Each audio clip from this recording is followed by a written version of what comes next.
internauta, bem-vindo a mais um programa Comunicação Executiva. E é uma alegria toda vez que a gente começa, porque a gente sabe de onde está partindo, sabe o que vai apresentar para vocês. E vocês, claro, não sabem, mas vão ficar surpresos, porque hoje temos aqui o prazer de falar com a Eliana Rodrigues. Seja muito bem-vinda, Eliana. Obrigada. Eliana é gestora do e-learning na FIPECAF. Então é uma especialista nesse segmento de e-learning, considerando que e-learning está tomando um vulto bastante grande nas universidades, nas escolas, amparadas até pela legislação. Ela vai explicar até qual o percentual, de que maneira as escolas estão utilizando essa nova metodologia para que mais e mais pessoas possam se beneficiar, mesmo à distância, dos ensinamentos, dos conhecimentos, facilitando a vida de tanta gente e oferecendo uma educação muito mais propagada e com muito mais facilidade de acesso para toda a população brasileira. E antes, seja muito bem-vinda, Eliana, um prazer te receber em nosso programa. Obrigada, Reinaldo. Bom, Eliana, ela, entre outras coisas, um pouquinho da história dela, um pouquinho da vida dela, é gestora educacional com sólida carreira em instituições de ensino superior de grande porte. Experiência em posições de pró-reitoria, diretoria e também coordenação de cursos, nos quais desenvolveu prática nos processos de gestão acadêmica. Desenvolvimento de cursos da implantação ao reconhecimento, avaliação institucional, implantação e gerenciamento de unidades de ensino, estruturação e implantação de programas de pós-graduação, lato e estrito sensu, criação e implantação de políticas institucionais, bem como programas de pesquisa e extensão. Então, com um currículo desse, com uma experiência dessas, obviamente fazendo, acredito, um excelente trabalho. Não é à toa que a FIPECAF, né, tem lá você como uma pessoa muito preciosa. Muito obrigada. Então, Eliana, gostaria primeiramente de trazer esse assunto à tona, não sei até que ponto, porque nós lidamos aqui com gestores, pessoas focadas no mundo empresarial, jovens, estudantes, até pessoas que, de uma maneira ou de outra, buscam informações, conhecimentos e recursos para serem melhores profissionais. E, claro, estamos falando de educação e levando em consideração tantas dificuldades que temos em nosso país relacionadas à educação, e-learning, ou curso à distância, entra com uma novidade, entra com uma nova configuração. Como é que é a sua visão, a sua experiência sobre isso? A minha experiência é que o ensino à distância vem crescendo dia a dia. Nós começamos lá para trás, nos anos 50, os anos 40, muito antes disso até, com a educação por correspondência, né? Todo mundo conhece os cursos por correspondência, os cursos que apareceram na televisão, o telecurso segundo grau, que todo mundo já assistiu. E chegamos no momento em que a educação à distância casou com uma revolução tecnológica. Então, nós estamos vivendo a era da tecnologia.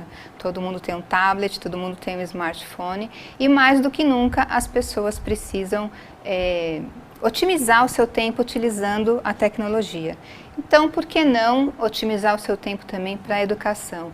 Em especial, no mundo corporativo, isso é muito importante, porque os executivos não têm um tempo disponível muito grande, as empresas precisam otimizar o seu tempo para poder capacitar seus executivos. Então, a educação à distância, o e-learning, casa muito bem com essa revolução tecnológica que nós estamos vivendo. Eu vejo, não sei se você compartilha desse mesmo sentimento ou pensamento, de que ainda existe uma resistência. Há um tempo atrás, lá em nosso instituto, já que temos o Instituto Passadori, que desenvolve treinamentos de comunicação e outros treinamentos, nós experimentamos fazer trabalhos relacionados à distância, usando aí certos recursos, não só a gravação das nossas aulas, mas nós tivemos muitas dificuldades na aceitação desse tipo de trabalho. Sim. Talvez pela mentalidade, talvez pela falta de conhecimento, talvez porque as pessoas preferiam ainda um curso ali tete a tete com o professor em sala de aula. Então, nessa transição, nessa mudança, como é que você vê isso? Se existe uma mudança de mentalidade, se existe já uma aceitação maior em relação a curso à distância? Sim, a mudança de mentalidade vem pouco a pouco. Em parte, houve essa mentalidade, ou melhor, essa não aceitação do ensino à distância pela forma como ele foi iniciado. Então, as instituições de ensino não sabiam muito bem como implantar essa nova metodologia. houve uma crença de que o ensino à distância era mais fácil do que o ensino presencial, né? Que as instituições de ensino fariam isso para baratear seus custos, porque não teria mais o professor, a figura do professor desapareceria. E hoje nós vemos que isso não é verdade de forma alguma, né? Na verdade, a modalidade à distância não barateia os custos, porque você tem todo um investimento para produzir esse conteúdo, para produzir esse material, e há uma preocupação muito grande com a metodologia para que esse aluno possa aprender adequadamente. Então, além desta mudança na conformatação de como o ensino à distância é oferecido nas instituições de ensino, veio também uma mudança de mentalidade da comunidade, né? As pessoas começaram a ver que a tecnologia não era uma coisa tão difícil, várias pessoas começaram a fazer o ensino à distância e perceberam que não era tão fácil assim, que era preciso ter muita dedicação, que era preciso ter um domínio do seu próprio tempo, que era preciso ser Como se faz a avaliação? autônomo. Porque quando tem um professor em sala de aula, é muito comum a pessoa, agora tem teste, tem prova, tem exame, então a pessoa vai lá fazer o exame naquele determinado tempo. E a distância não, a pessoa tem como forjar, pesquisar, ter informações. E não fica mais fácil a pessoa, digamos, ser aprovada num curso à distância do que num curso presencial? Eu penso que é uma curiosidade que, obviamente, você deve ter também. Sim, não exatamente, não fica mais Não é? fácil. No ensino à distância, há toda uma metodologia diferente da metodologia da sala de aula. Então, nós temos que pensar como esse aluno vai desenvolver os conteúdos, como ele vai evoluir nessa apreensão dos conteúdos e como que nós vamos avaliar. Então, começamos desde exercícios de avaliação, de apreensão mais simples, das capacidades cognitivas simplesmente de apreensão de conteúdo. Depois evoluímos para as capacidades cognitivas mais elaboradas, em que ele tem que estabelecer interrelações, e depois para a solução de problemas. Então, mesmo que no início ele está ali no computador e busca alguma literatura, O próprio computador já entra no Google. Isso, mas ótimo, ele está ampliando o seu rol de conhecimentos. E é previsto isso, inclusive. É previsto isso, e é importante que ele busque. elaborar um pensamento e mostrar o quão aprendeu. Sim, e é importante que ele busque outros materiais, até que ele tenha a capacidade de poder separar quais são os materiais importantes, os confiáveis e os não confiáveis. Porque vai chegar um momento nesse processo de aprendizagem em que ele vai ter que resolver problemas. E aí, para resolver os problemas, ele tem a bagagem que ele desenvolveu, que ele conseguiu aprender nesses cursos, e aí sim fica com ele, não tem mais como consultar o Google ou outra coisa. Eu pergunto para você agora, você já fez algum curso à distância? Você já se dedicou a isso, já experimentou, já entrou numa escola ou num curso universitário, ou talvez não necessariamente um curso universitário? Há muitas oportunidades que o mercado oferece em relação a isso. Como é que é a sua relação com esse tipo de ensino à distância? Existem, claro, cursos universitários, existe até uma legislação que ampara isso, vou perguntar isso para a Eliana daqui a pouco. Mas você, como é que é a sua relação? E outra, qual a sua idade? Provavelmente uma pessoa mais jovem tende a ter mais facilidade, essa é uma pergunta que faço para você, Eliana, do que uma pessoa mais, digamos assim, jovem há mais tempo. Vou dizer assim, como nós. Eu, por exemplo, né? Pessoas talvez assim com mais resistências, que não estão tão afeitos, tanta facilidade, porque a criançada hoje já nasce lá, parece assim, né? Outro dia, curiosamente, Eliana, eu achei fantástica uma imagem de um garoto de 1 ano, pequeno, assim, olhando para a mãe e passando uma revista, passando o dedo na revista, naquela figura, e assim, como se, mãe, essa fotografia não vira, não sai daqui, né? E de um tablet passando o dedinho lá. Ou seja, a criançada já nasce envolvida no processo, no mundo tecnológico. Isso. Então, obviamente, para as pessoas que já nasceram com essa nova configuração, com esse novo chip, com essa nova mentalidade, talvez fique mais fácil. Existe algum estudo, algum conhecimento, alguma informação de pessoas que tendem a ter mais ou menos facilidades para ensino à distância? Na verdade, existe um censo de educação à distância que mostra qual é o público que procura o ensino à distância. E, por incrível que pareça, nós temos um público grande de idade entre 21 e 30 anos. Então, não é um público tão jovem assim. Por quê? A capacidade, ou melhor, a aptidão para a tecnologia não é o único atributo necessário no ensino à distância. É preciso desenvolver essa aptidão, não tão fácil para nós, de uma geração em que não nasceu já com o tablet na mão, mas é preciso também ter outras aptidões. Então, é preciso gerir seu próprio tempo, é preciso ter uma disciplina bastante grande, porque, afinal de contas, o aluno é o personagem central nesse processo de aprendizagem, porque ele vai definir em que tempo ele vai aprender, ele vai definir quantas vezes ele volta ou não naquele conteúdo. Então, é preciso ter disciplina, sim. Então, isso é muito importante. Você me perguntou se eu já fiz algum curso à distância, né? Já fiz vários cursinhos livres, né? Até para entender melhor como era essa metodologia. Comecei por cursos mais fáceis na área de culinária, alguma coisa assim. Mas mesmo assim, é preciso que você dedique um tempo, que você escolha um tempo do seu dia para se dedicar àquele estudo, que você realmente se aprofunde naquele estudo, procure outros materiais. E aí, o que o aluno percebe, ou o que eu percebi, por exemplo, é que existe uma infinidade de outras informações que você precisa buscar. Então, o curso lhe dá material complementar, mas é preciso que você busque todo um outro mundo prática, de informações. Se a pessoa não praticar, não adianta apenas saber teoricamente, se não colocar em prática aquilo que aprendeu, não é? Então, óbvio que para gerações mais novas é muito mais fácil por conta da aptidão tecnológica, mas a questão da disciplina. Então, as duas gerações acabam tendo desempenhos semelhantes, né? Tem alguma distinção entre, você falou de jovens, pessoas um pouco mais de mais idade, entre homens e mulheres, tem alguma diferença em relação a maiores ou menores aptidões ou facilidades para o uso dessa tecnologia, ou até de estarem mais envolvidas e preferirem curso à distância do que cursos presenciais? Em geral, o que também se observa nesse centro de educação à distância é que existe um número um pouco maior de mulheres na busca de cursos à distância do que de homens. Mas isso também é um dado comum para a educação superior de forma geral. O que se comenta, alguns estudos dizem que as mulheres têm uma aptidão maior para ser multitarefa do que os homens. Então, talvez isso facilite um pouco esse tipo de aprendizado. Aliás, estejamos preparados. Eu sempre já falei aqui várias vezes, não porque eu falo, porque eu ouço, vejo, a gente tem estatísticas, dados, mais e mais mulheres assumindo papéis mais relevantes em relação à liderança, mais e mais. Até uma vez numa palestra, achei muito curioso e interessante, o palestrante falou assim: olhe para a mulher que está do seu lado e trate-a bem, porque amanhã ou depois você poderá estar pedindo emprego para ela, não é? Exatamente. Mas em função até das mudanças que há, também culturais no sentido mais amplo, em relação à prevalência das características tipicamente femininas, de sensibilidade, relacionamento, comunicação, e também dessa visão mais ampla de multitarefas, de chegar a várias coisas, dominar vários assuntos ao mesmo tempo, não é? Exatamente. Então, se fizer até uma brincadeira, a gente faz assim: poxa, um grupo de mulheres conversando, todas falam ao mesmo tempo e todas se entendem, né?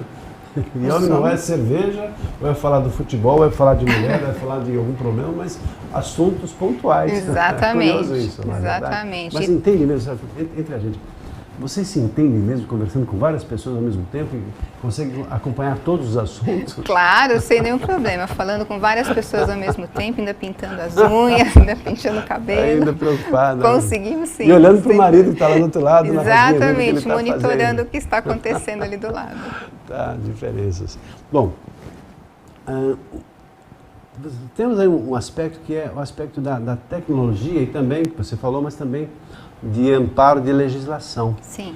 Existem leis que hoje favorecem, propiciam a que as universidades, as escolas criem linhas de estudos ou desenvolvam trabalhos à distância? Sim, o Ministério da Educação vem, ao longo dos anos, aprimorando o seu sistema de legislação e o seu sistema também de avaliação dos cursos. Então, o que o Ministério da Educação permite? Que as escolas solicitem credenciamento do ensino à distância. Antes delas credenciarem sua escola para oferecimento do ensino à distância, há uma avaliação do Ministério da Educação, uma comissão de especialistas que vem até a escola, que vem visitar a escola e ver se ela tem condições ou não de desenvolver esta modalidade de ensino. E a escola pode oferecer, após a autorização, tanto os cursos totalmente à distância, como os cursos semipresenciais, né? Que é o que nós falamos de oferecer 20% dos conteúdos dos cursos presenciais à distância, como uma ferramenta de estudos. 20%? 20%. 20%, mas tem alguma restrição, ou qualquer tipo de escola, qualquer tipo de universidade pode utilizar esse precedente, digamos, dessa autorização? Sim, todas as instituições de ensino superior que fizeram esse processo de credenciamento no Ministério da Educação. Então, as faculdades integradas, faculdades isoladas, centros universitários, as universidades. As instituições que não são instituições de ensino superior, que são instituições de treinamento, capacitação, essas podem oferecer cursos livres, ou seja, cursos que não... Totalmente... que não deem algum grau...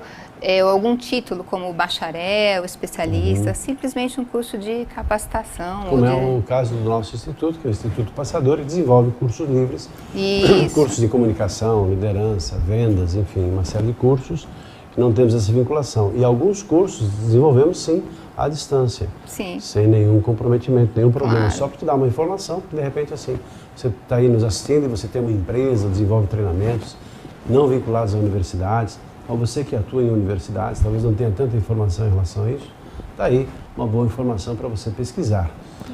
Agora, nós vemos assim uma distinção, falamos no início sobre cultura, né, mudança de mentalidade do brasileiro em relação a essa sistemática, a essa metodologia, a essa tecnologia. E no mundo, como é que você vê assim, a relação do Brasil em relação a esse sistema, em relação também a outros países? Existem países que estão muito mais adiantados do que nós no ensino à distância, como os Estados Unidos, na própria China, até mesmo em alguns lugares na Índia há um desenvolvimento maior do que existe no Brasil, até por conta da tecnologia, né? Que já se desenvolveu antes nesses países e chega agora no Brasil. Mas o Brasil tem caminhado a passos largos. Nós já utilizamos ambientes de aprendizagem que também são utilizados fora do país, que é, por exemplo, o ambiente Blackboard que nós utilizamos na Faculdade FPCAF. E o Brasil tem evoluído bastante e tem tido uma aceitação grande também do alunado. Tá. E assim, dentro da própria estrutura desse aprendizado, você falou da tecnologia como um fator facilitador para o desenvolvimento do aprendizado. Existe então computação, PC, etc. Existem os mobiles, né? Os tablets, existe também o fone celular. Existe um trabalho que está sendo feito que é o mobile training. Vocês fazem alguma coisa nesse sentido em relação a dar pílulas, por exemplo, de aprendizado, de distância? Como é que vocês... Olha, como é que você vê isso de maneira geral? Há escolas, há instituições, há entidades que desenvolvem. Eu estive assim em algumas vivências e uma delas foi nos Estados Unidos, lá no ASTD, que hoje é ATD, falando justamente sobre mobile, sobre essa nova visão de que as pessoas estão muito sem tempo e durante lá um transporte, um ônibus ou lá em qualquer lugar, ela abrindo lá o seu celular ou o seu tablet, ela tem acesso à informação. Sim. Ela vai adquirindo conhecimentos e informações pertinentes ou relacionadas ao trabalho que desenvolve ou relacionadas talvez até cursos universitários. Como é que é a sua visão e experiência em relação a isso? Eu acho esse desenvolvimento muito importante, né? As pessoas têm até um verdadeiro vício com seus smartphones. Então, por que não aproveitar esse momento em que a pessoa tem lá o seu vício em estar se atualizando no smartphone para proporcionar educação? É claro que tem que ser num formato menor, é preciso pensar muito bem como esse formato é oferecido, tem que ser algo rápido e disponível de forma imediata e que ele possa interromper em vários momentos. Mas isso é bastante importante, nós temos pensado bastante nisso na FPCAF. A nossa próxima etapa é especializar um pouco mais o oferecimento dos nossos cursos que já existem, nossos cursos de curta duração, de longa duração, especializar um pouco mais para os mobiles, né, para que as pessoas possam conseguir consultar em tempos menores ou em espaços pequenos lá do seu dia a dia, né? Essa é uma preocupação grande da FPCAF. E uma coisa importante, né? Essa é uma tecnologia que chegou, tomou conta e ela não vai... Nós estamos num caminho só de ida, ele não vai voltar. A tecnologia vai sempre desenvolvendo. Então, tecnologia, mudança de mentalidade, aperfeiçoamento dos sistemas, né? Ainda mais tendo em vista que nós estamos diante de um conflito, eu diria, de um contexto no qual a educação não é tão devidamente valorizada em nosso país. Sim. Vemos aí, claro, muito esforço, muita gente muito bem intencionada, mas em contrapartida nós vemos aí sistemas aí atravancados, dificuldades, ainda saindo assim daquelas escolas de primeira linha, de primeiro mundo, com todo um trabalho, uma preocupação, uma cautela dos professores, mas também nós vemos aí muitas dificuldades ainda nesse esquema. Por isso eu vou te convidar para você participar estar atento aqui com a gente, porque reservamos um segundo bloco para que você tenha a oportunidade de falar sobre, de forma prática, a implantação de uma estrutura de e-learning na FIPECAF, na qual você é a gestora e a responsável. Então, agora sim, você nos deu aqui uma verdadeira aula, uma verdadeira visão assim, ampla sobre o que é, de que maneira, as tecnologias, etc. E no segundo bloco eu proponho que você esteja conosco, porque aí você vai ver de maneira prática como é que isso acontece nas organizações e mais. Lá na empresa, que é a instituição, que ela coordena, que é a FIPECAF, e para quem se beneficia desse sistema, que é você, que sou eu, que somos nós, que vamos nos inscrever, fazer aqueles cursos que nos interessam, e quais os benefícios que vamos ter em utilizar com cuidado, porque a instituição FIPECAF é uma empresa séria e tem a responsabilidade de oferecer não só curso de qualidade, mas com pessoas que ou desenvolveram, pessoas, professores, doutores e mestres que os desenvolveram esses cursos, para que possam ter lá os seus alunos tão qualificados quanto aqueles que participam de aulas presenciais. Estou certo? Certíssimo. Então tá. Daqui a pouquinho a gente volta para o segundo bloco, eu espero você aí. Fique com a gente. Um abraço.